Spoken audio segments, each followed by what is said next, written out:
Welcome to the Sea Star Mariners Bosun's Call, Verde Valley Chapter. Mariners of the Verde Valley, in the heart of Arizona, how unconventional. We are most assuredly unconventional, but in our book, that's a good thing.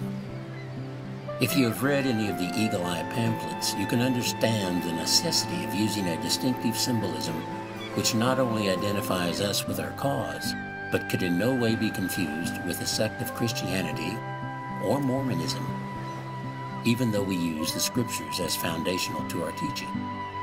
You see, it's about first impressions, identity issues, and the baggage, ours and other people's, that usually accompany such things. First impressions matter. No identity nomenclature should misdirect potential membership to what may be a negative in their perception, even if the meaning can be justified or rationalized. One may not get the chance of explanation to redirect their version or picture of our identifier, and they may not look further if they thought we were churchy, no matter how strong their need for our help may be. So our name has to have a symbolism of some recognizable value, but whose allegorical significance is not too obviously religious. Our quandary was resolved when the lowly sand dollar made such a splash in our awareness, and things relating to identity took on a whole new perspective. It most definitely will take the following explanation to help you understand the allegorical symbolism, but there is nothing which is religious or negatively misdirective in the overture to join the Sea Star Mariners. Curiosity, a good thing, is hopefully the only emotion generated. So, here's an explanation of the symbolism of our name. Printed on this sand dollar, which, if you visited our site, the HMS Sand Dollar, you realize symbolizes our limited abilities, is a design that resembles a sea star. The sea star, or as some call it, the starfish, serves to remind us of whose identity we're imprinted with, whose character we're to represent. As we become fishers of men, Yeshua is the star these fish, as it were, are taught to emulate. No, we don't worship the symbol. It's just a reminder, somewhat like the Lion of the tribe of Judah was a symbolic reminder of who Yeshua was to the early church. However, this starfish symbol is more appropriately called the sea star. The sea star reminds us of our leader, Yeshua, and his relationship to the allegorical phrase, the sea, which the Apostle John used to represent all peoples of the earth in his apocryphal writings, which most call the Book of Revelation. We believe that the culmination of history will confirm that Yeshua, and not the Christian or Mormon version of Jesus, will indeed be the star that all people will honor. The word mariners allows us to visualize our relationship to the sea of people. We are transporters of trade goods, which we hope will cause many to want to join our enterprise.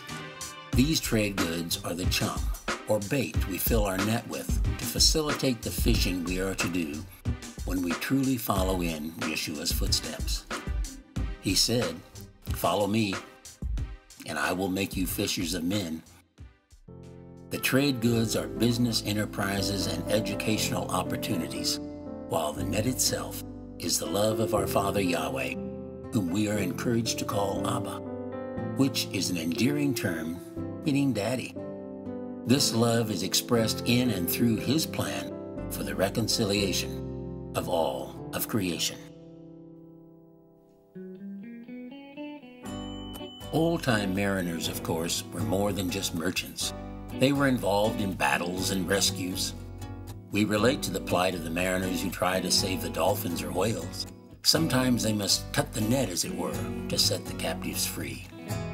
We are dedicated to freeing those unwillingly caught in the tangle of humanist, Christian, or Mormon philosophies by exposing their nets as slanderous to the Creator and worthy of philosophical as well as scientific challenge. As mariners of old gathered on deck in response to the trill of the pipe, a whistle or flute type of wind instrument blown by the bosun, we allow this bit of memorabilia to become a welcome symbol of our gathering on the deck of the HMS Sandollar, as it were. Even when in reality it is generally in someone's home or a live feed on the internet. It seems that any time there is a gathering of people in some organized fashion, the need for identity of title arises. This is natural, and even the scriptures provide titles that serve the early believers well enough, but they've been tainted by religiosity. And for that reason, we tend to shy away from their use. There are many maritime analogies which could be used to identify individuals as to rank or function. But not wishing to identify too readily with established military protocol, we chose to go down under and found 4 Aussie titles that serve our philosophy nicely. Mates, as in shipmates, bosun's mates, bosuns, and quartermasters, listed in ascending order of authority. The title of quartermaster reminds those who are in charge what their true function and responsibility is. We are to serve or supply the development of the shipmates, not lord it over them. Those who have entered into a major program of mentoring are called bosuns. They are students of the quartermaster, who in turn have students of their own. In other words, they are practicum mentors, and those in their charge are called bosun's mates. The bosun's mates, of course, intermingle closely with the rest of the shipmates, recruiting them by example to follow in their steps. You may or may not have already read the pamphlets of the Eagle's Eye concerning our theological distinctives relating to those we consider to be enemies of the Creator. Even if you took the tour, some of those points may have been missed. We've just asked you to join us and follow in someone else's footsteps. Matter of fact, the title of this intro included the phrase, Bosun's Call. Why would you want to break with the traditional Christian or secular values that America holds dear and do such an audacious act? Why would you want to respond to the trill of this flute and gather on our deck? A little background truly is in order so that you can begin to appreciate why we've chosen the Sea Star mariners of the HMS Sandollar as our identifiers. You'll discover more concerning why we do not wish to be identified with Christianity or their gods in the following essays under the headings of Till Justice. Further reasonings concerning our choice of identifiers can be gleaned in the 7th port of call, the HMS Sandollar.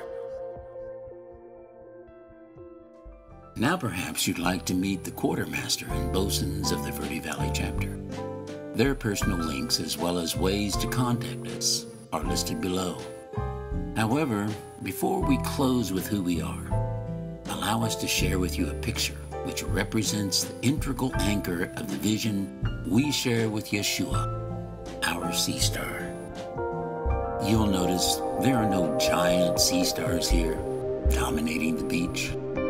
No, there's only similar-sized sea stars interconnected, waiting to imprint the grains of sand washed about by the tide, hoping to give them a Sandollar identity.